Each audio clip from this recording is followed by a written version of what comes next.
Всем привет, меня зовут Ксюша. В этом видео я вам покажу, как можно сделать декоративную штукатурку из обычной шпаклевки, напоминающую мелкий короед. Как обычно, я уже укрыла все, что можно испачкать, пленкой и малярным скотчем. Для первого этапа нам потребуется кварцевый грунт. Наносить я его буду с помощью валика с коротким ворсом. Набираю грунт.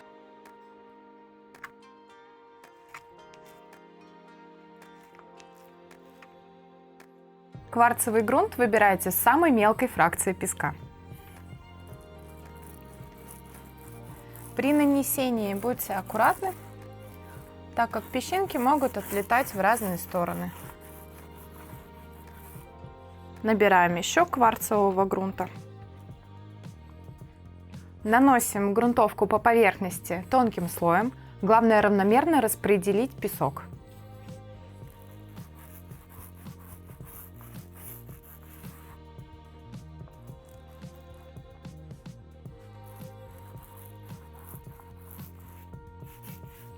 Нанесли грунтовку. Теперь подождем ее полного высыхания. Столько, сколько указано на банке. В моем случае это 6 часов.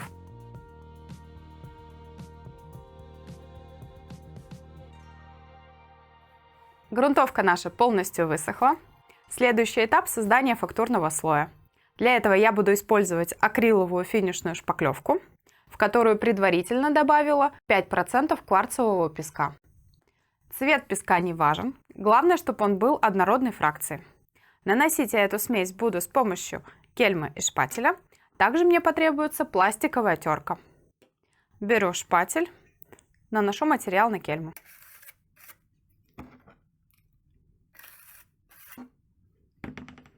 Начинаю наносить шпаклевку с угла толщиной, равную фракции песка.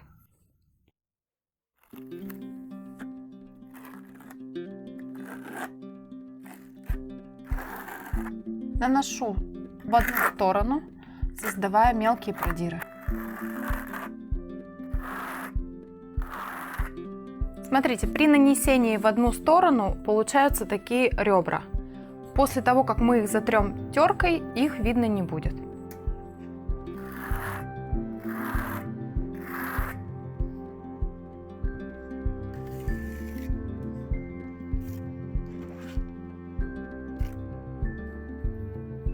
На первоначальном этапе главное распределить песчинки по поверхности равномерно. Песок у нас оранжевый, поэтому в белой шпаклевке его хорошо видно. В местах, где очень много, нужно переносить в места, где не хватает песка.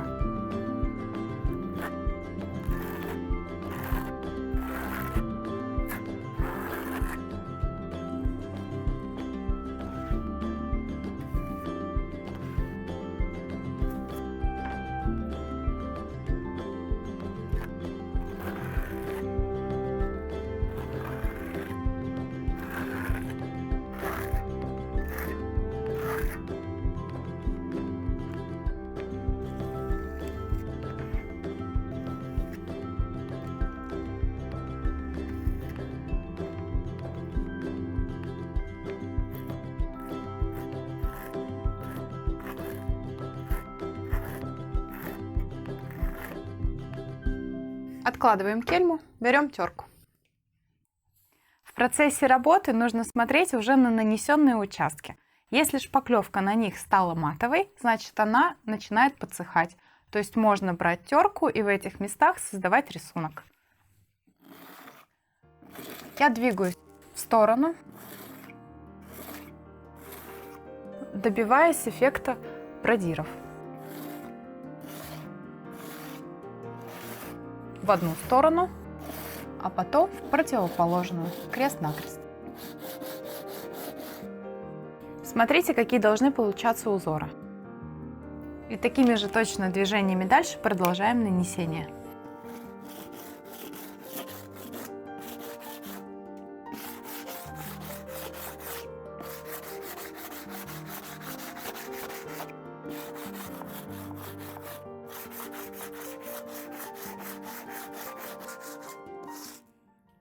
Закончили создавать узор. Теперь дождемся полного высыхания шпаклевки. После этого покрасим ее водоэмульсионной краской.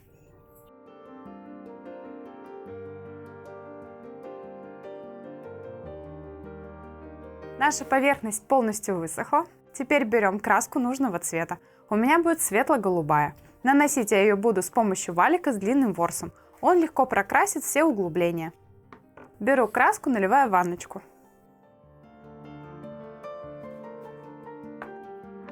Набираем краску на валик.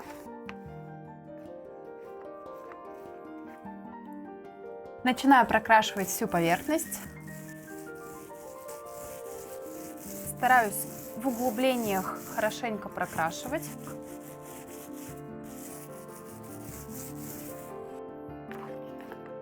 Набираю еще краски.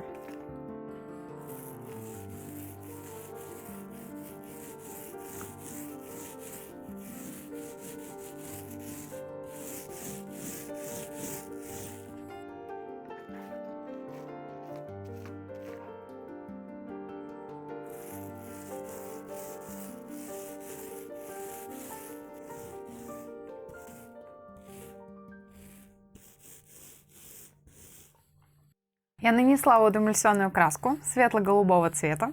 Теперь дождемся ее полного высыхания. Это займет часа 1,5-2. А после нанесем воск желто-коричневого цвета.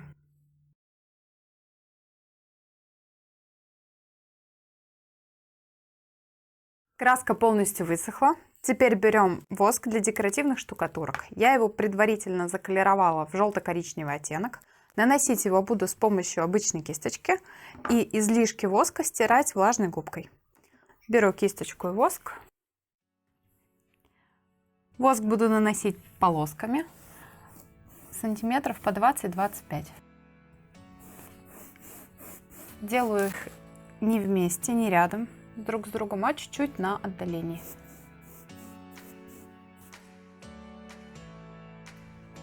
Можно где-то более короткие, где-то подлиннее.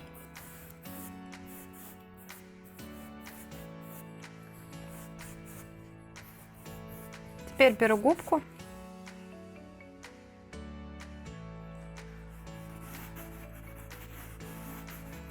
Смотрите, насколько я растираю воск, чтобы он переходил в дымку и не было резкого перехода в голубой цвет.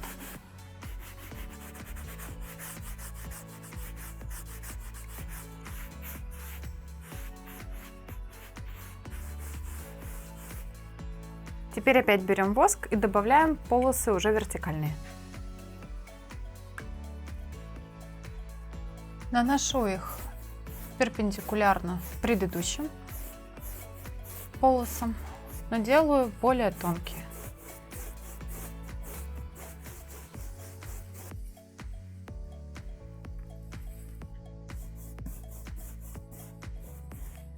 И заканчиваю наносить вертикальные полосы.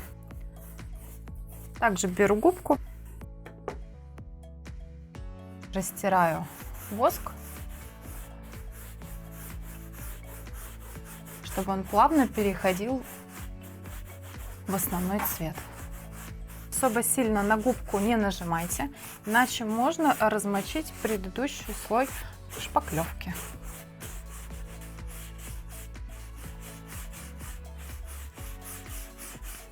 При работе с воском главное работать очень быстро, так как он подсыхает и остаются пятна. С воском закончили. Теперь нужно ему дать высохнуть в течение часа.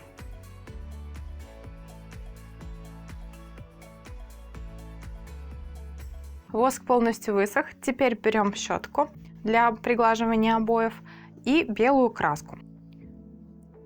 Слегка наношу краску на щетку, стараюсь сделать небольшие промежутки.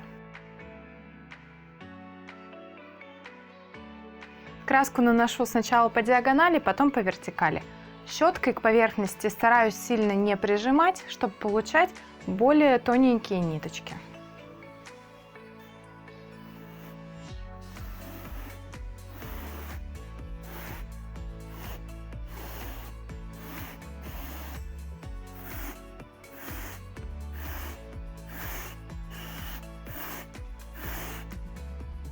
Набираю еще небольшое количество краски. Также наношу ее с промежутками. Теперь делаем движения вертикальные.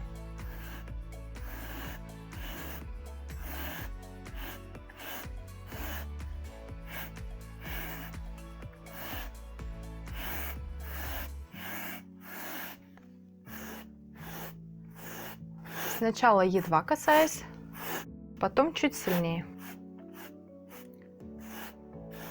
Стараюсь побольше прокрашивать участки, где много темно-коричневого цвета.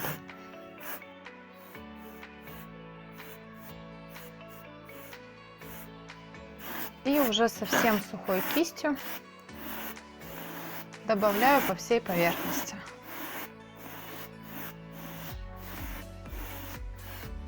Все, закончили делать белые полоски. Теперь я дождусь полного высыхания поверхности, потом сниму скотч с краев образца и вместе мы посмотрим на получившийся результат. Декоративная штукатурка получилась интересной. Крошечные продиры, оставленные песчинками, напоминают фактуру декоративного покрытия караед. Отличие в том, что здесь узор имеет прямолинейное перекрестное направление, а у караеда песчинки погрызают штукатурку хаотично. Рисунок там имеет округлую форму и похож на следы от жуков, которые проели древесину. В нашем случае фактура больше похожа на грубый текстиль или мешковину. Мелкие крестообразные продиры и тонкие линии белой краски, оставленные щеткой, дополняют друг друга и усиливают этот эффект.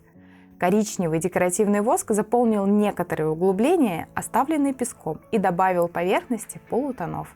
Использованные цвета отлично сочетаются между собой и хорошо впишутся в дизайн интерьера в качестве финишной отделки акцентной стены. Техника нанесения достаточно замысловата, и без тренировки справится тут не каждый. Если вы в первый раз наносите караед, то необходимо сделать пару образцов. Вы поймете, как ведут себя материалы, и в работе на объеме сюрпризов не возникнет. Заодно сможете поэкспериментировать с цветами и подобрать самый подходящий. Один из самых главных плюсов данного вида декоративной штукатурки – это доступность материалов и их стоимость. Найти их можно практически в любом магазине строительных материалов.